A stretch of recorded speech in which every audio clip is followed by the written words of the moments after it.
Okay, stabilizer is kind of hidden, so it's hard to get in here and work and be a video at the same time. But um,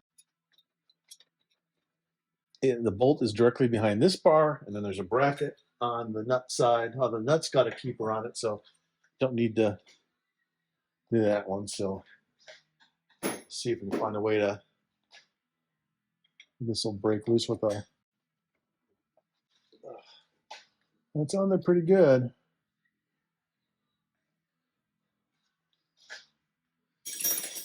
And then get it, almost get it on there. Need a slightly shorter 18 millimeter socket. I'm going to see what else I have. If it was about a quarter inch shorter, we gotta get that on there. I'll get a 3/8 inch drive. I think we'll fit in there because I got a shorter socket. No, it won't fit in there either. Well, fortunately, it's gonna be one of those that if I get it, as soon as I crank it back, it's gonna be right up against this, and so I may have to end up dropping it by. Well, if I have to do that, then we'll be doing the whole front suspension rebuild if I've got to drop that bar off. Just can't turn the back side, so it's got to come off front. A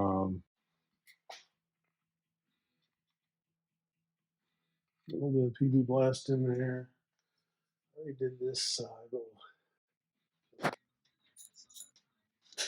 Basically, my goal is just as soon as I get it, it starts to move a little bit freely, I'll put an oak or a box end on it. But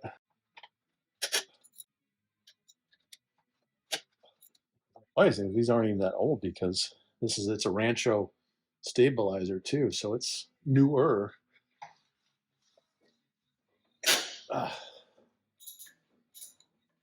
So I'm already at a point where I can't get the wrench off. I gotta try and get that back into. Okay, so that came out. So this gives me an extra inch. I haven't hit the stopper yet. There we go. Okay, that was turning the hole. It's got that flag welded to the nut on the back, because the whole thing was turning, but now it's stopped. So now it's going to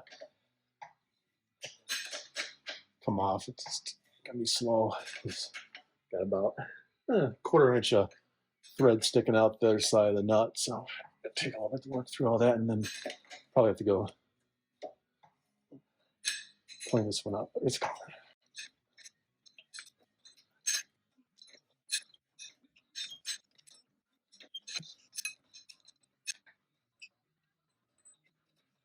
Okay, got that loose. There's the flag I was talking about. It's welded to the nut. That's loose. We'll leave that bolt in there till we get the other side loosened up.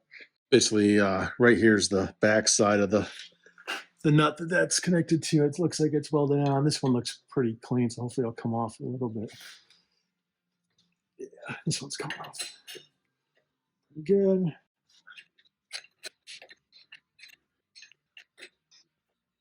Okay, so that one's just a stud that stays in place, and then the bottom of the shock slips over here. Okay, now we got the bolts and nuts loose.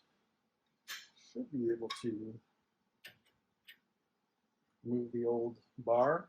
One thing we had to do on the new one was mark the travel limits of this. So what you want to make sure is that this is not what's stopping your steering either direction. So what we did is I compressed this down all the way. Let's see if I can do it right here.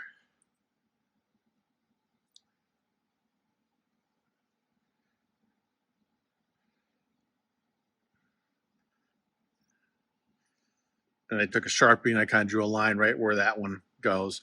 And if you take it out all the way,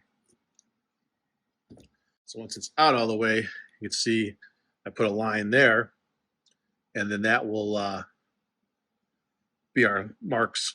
So I think at some point, once we have this back in the ground, one of the things we'll have to do, I haven't gotten that far in the instructions yet, is we'll have to compress this or not compresses, turn the wheels side to side and check against those marks to make sure it's good. So the next step, one of these is the sleeve that was in the loose bag. One was the one that was in the bag with another smaller sleeve. These have to get pressed into the end of the shock. So we're going to do that real quick. I don't know if they need, I know they slide right in. They are slightly different. The chrome one's a thinner wall than this one, but it doesn't really call out them being used for different things. So I'm just going to put one in the other end. It doesn't call them out specifically for anything.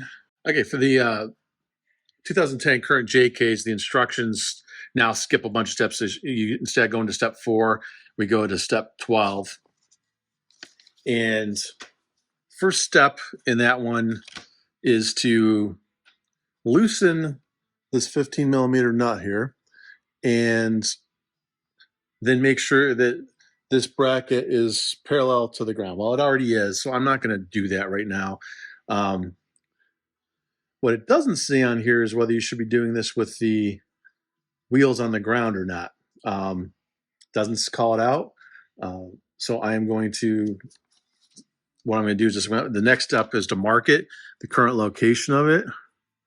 So I'm just going to put a mark there, and I'll put a mark kind of there so we can kind of see where that guy's at. And basically, if you may have to adjust this if as we showed you on the steering stabilizer itself, if it's going past those travel limits, you may need to adjust the location of this. So I may loosen this bolt up real quick just to make sure it's loose so I can get to it when the car's on the ground. Although I don't know, it's not that corroded looking even, so probably just leave that one alone. And then we'll just double check that that's still parallel once it's sitting on the ground. And on this model, use the factory mounting bolts to mount this new steering stabilizer. So we're going to go ahead and use the same ones we just took off. And it does call up specifically.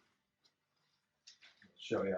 And also, I guess I marked one side of this, as I showed you before, with the line to show where the travel is.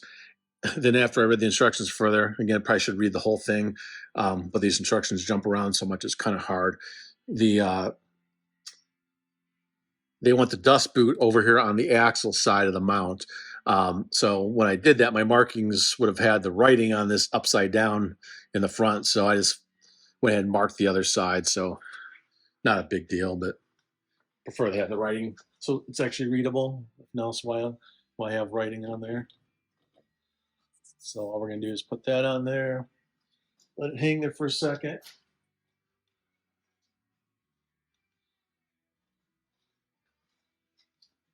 So I put the nut back on the back side.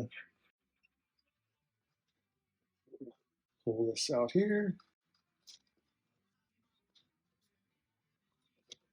So the rubber bushings are a little bit of a tight fit on this end. I'm not sure if the camera's picking up what we're on here, but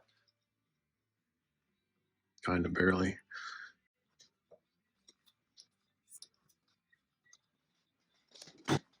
Love taps.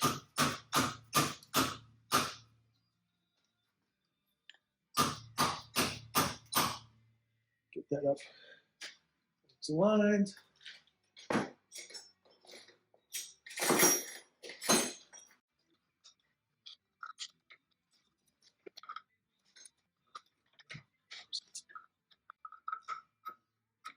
There we go. That goes through there. So to get the line to go with the holes, then we got our nut with the flag on it. It goes kind of with the flag straight up on the back. And 18 millimeter, tighten it back down. These get tightened to 50 foot-pounds. Of course, it can't get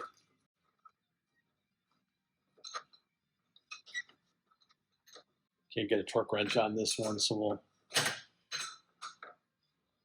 take our guesstimate at 50 pounds. I don't think it's going to go anywhere. It's got a locking nut on it.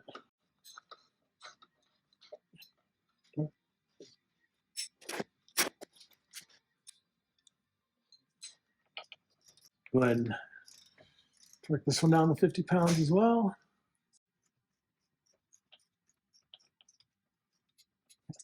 And then what I'll do, I'll get a feel for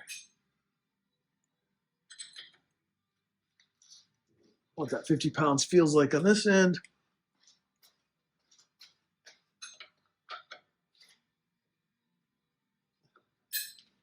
Pretty close there. So that's our steering stabilizer. Again, we'll check that once we get down on the ground. We'll check that against those marks, make sure it's all good. If not, we'll adjust this a little bit. And I guess actually this, I am kind of almost like what I'll be at ground level because I've got this jack stand holding up the axle and it's got some weight on it. So I'm just gonna go ahead and tighten up a couple of the nuts and bolts real quick so that I can get to them easily or torque them once it's down on the ground. I'm gonna just get them where they're pretty close and ready to go.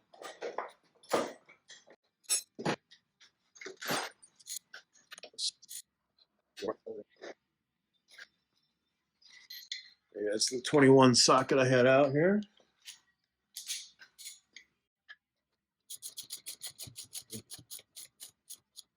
Just getting that so I don't have to do a ton of turning once I get it on the ground. So now I'm just snugging down the control arm bolts if I can. And again, not completely, just enough so that boy, I'm losing tools at a rapid rate here. I had the 21 millimeter socket. I sat down because I couldn't find the 21 millimeter wrench. Now I came back and the socket's gone. Oh, never mind. It's not good. I'm looking at the wrong set of bolts. It's hanging back there, as you guys probably all could see.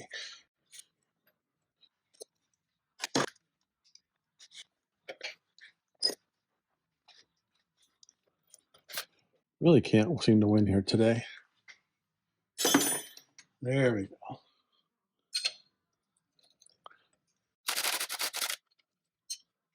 So it's taking some of the slack out of these guys. These 18s or these 21s.